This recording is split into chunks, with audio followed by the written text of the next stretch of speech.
El 7 de mayo de 2001, un tranquilo y pequeño pueblo de Alemania se convirtió en el centro de uno de los casos criminales más inquietantes y controvertidos de la historia moderna.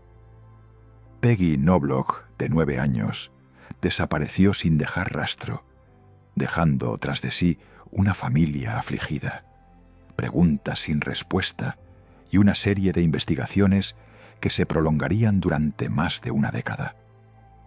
El caso parecía sencillo al principio, pero lo que siguió fue un laberinto de confusión, un mar de confesiones falsas, sistemas legales fallidos y un descubrimiento inquietante que no llegaría hasta 15 años después. Pero incluso después de todo este tiempo, la verdad sobre lo que le sucedió a Peggy sigue siendo esquiva, dejando a una comunidad marcada para siempre por las oscuras sombras de su desaparición. Esta es la historia de Peggy Knobloch, un caso que todavía produce escalofríos. La desaparición. Era un lunes cualquiera, 7 de mayo de 2001, cuando Peggy Knobloch, una niña de 9 años, llena de vida y alegría, salió de la escuela en Lichtenberg, Alemania. Iba camino a casa como cualquier otro día. Su casa estaba ubicada en una comunidad pequeña y unida cerca de la plaza del mercado. Su madre, enfermera que trabajaba largos turnos en el hospital local, no estaba en casa cuando Peggy regresó de la escuela, pero Peggy estaba acostumbrada. Su madre le había dado una llave y a menudo pasaba tiempo con los vecinos o pasaba por un restaurante local para almorzar después de la escuela. Pero esta vez Peggy no llegó a casa. Era alrededor de la 1:30 de la tarde, y Peggy estaba a solo 50 metros de su casa cuando desapareció sin dejar rastro. Su madre no se preocupó de inmediato. Después de todo, Peggy solía pasar tiempo fuera de casa. Sin embargo, a medida que pasaban las horas y Peggy no regresaba, su familia se desesperaba. La búsqueda de Peggy se convirtió rápidamente en una tarea titánica. La policía rastreó la zona y pronto la investigación se expandió a regiones vecinas, llegando incluso a cruzar las fronteras con la República Checa y Turquía. A pesar de una recompensa de 55.000 marcos alemanes y más de 4.800 pistas, no había rastro de Peggy. Durante los días siguientes, la esperanza se convirtió en desesperación. La familia de Peggy estaba sumida en la agonía, sin saber qué le había pasado a su pequeña. Ulvi Kulatz, el primer sospechoso. A medida que avanzaba la investigación, un hombre llamado Ulvi Kulatz se convirtió en el centro de atención. Kulatz, un hombre con discapacidad intelectual, era conocido por la policía por sus antecedentes. Vivía en el mismo pueblo que Peggy y fue interrogado poco después de su desaparición. Inicialmente, Kulatz había presentado una coartada, alegando que su madre lo había organizado para que estuviera en otro lugar al momento de la desaparición de Peggy. Pero algo en Kulatz no les sentó bien a los investigadores, y con el paso del tiempo empezaron a volver a centrarse en él. En febrero de 2002 se asignó al caso un nuevo equipo de investigación. Dirigido por Wolfgang Geyer, el equipo revisó las pruebas y volvió a interrogar a Kulatz. No tardó mucho en ser arrestado e interrogado de nuevo. La confesión. Tras un intenso interrogatorio, Kulatz confesó un crimen impactante. Afirmó que el 3 de mayo de 2001, pocos días antes de la desaparición de Peggy, la había abusado sexualmente en su apartamento. Luego, el 7 de mayo, dijo haber visto a Peggy camino a casa desde la escuela y que quería disculparse con ella. Según su confesión, Peggy había huido de él, amenazando con delatarlo. La persiguió, la alcanzó en la plaza central del pueblo y tras un breve forcejeo, Ella gritó con todas sus fuerzas. Presa del pánico, Kulás contó que le tapó la boca y la nariz hasta que dejó de moverse. En un giro inesperado que marcaría el caso durante años, Kulás afirmó que su padre lo había ayudado a deshacerse del cuerpo de Peggy. En 1900, una llamada telefónica intervenida, Kulás implicó a su padre en el crimen, lo que resultó en su detención temporal. La confesión fue impactante y los investigadores creyeron haber encontrado finalmente al asesino. Pero había un problema grave. La confesión era inconsistente y no había pruebas físicas que respaldaran las afirmaciones de Kulás. No había cuerpo, ni ADN, ni pruebas forenses que vincularan a Kulás con la muerte de Peggy. Peor aún, Kulás se retractó posteriormente de su confesión.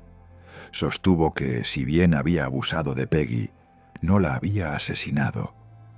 La defensa de Kulás argumentó que la confesión fue resultado de largos y agotadores interrogatorios sin representación legal. Sugirieron que, debido a su discapacidad intelectual, Kulás había sido manipulado por la policía para inventar una historia detallada. No existían grabaciones de audio de la confesión, solo los recuerdos del único investigador involucrado. La defensa argumentó que Kulás no podría haber elaborado un relato tan elaborado por sí solo. Juicio y condena.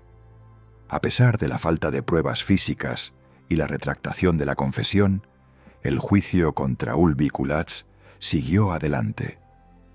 El 30 de septiembre de 2003, el Tribunal Regional de Hof inició el procedimiento. El juicio fue muy controvertido y muchos cuestionaron la validez de la confesión.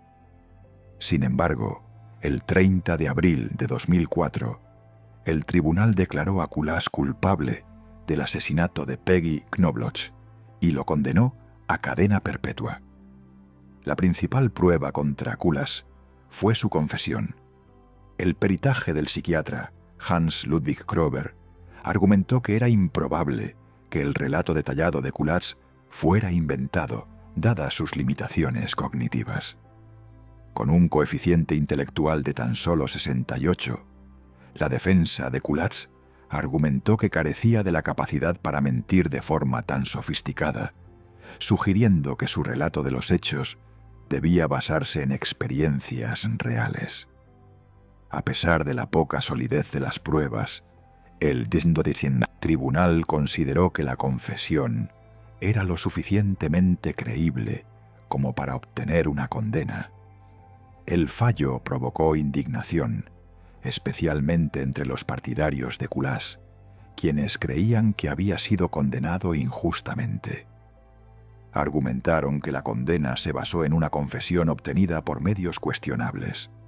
La defensa apeló el veredicto, pero en enero de 2005, el Tribunal Federal de Justicia confirmó la cadena perpetua, dando por concluida la condena de Kulás. La lucha por la justicia. Un nuevo juicio. Pero el caso no terminó ahí. En diciembre de 2013, tras años de batallas legales y creciente presión, el Tribunal Regional de Bayreuth finalmente ordenó un nuevo juicio. Este fue un avance significativo, ya que la defensa de Kulás había descubierto nuevas pruebas. Un testigo clave del caso original, un recluso que había testificado previamente contra Kulás, se retractó de su testimonio, alegando haber sido coaccionado por la policía. Esta revelación impulsó al tribunal a reabrir el caso y examinar las pruebas con mayor detenimiento. El nuevo juicio, que comenzó en abril de 2014, reveló graves deficiencias en el procedimiento original.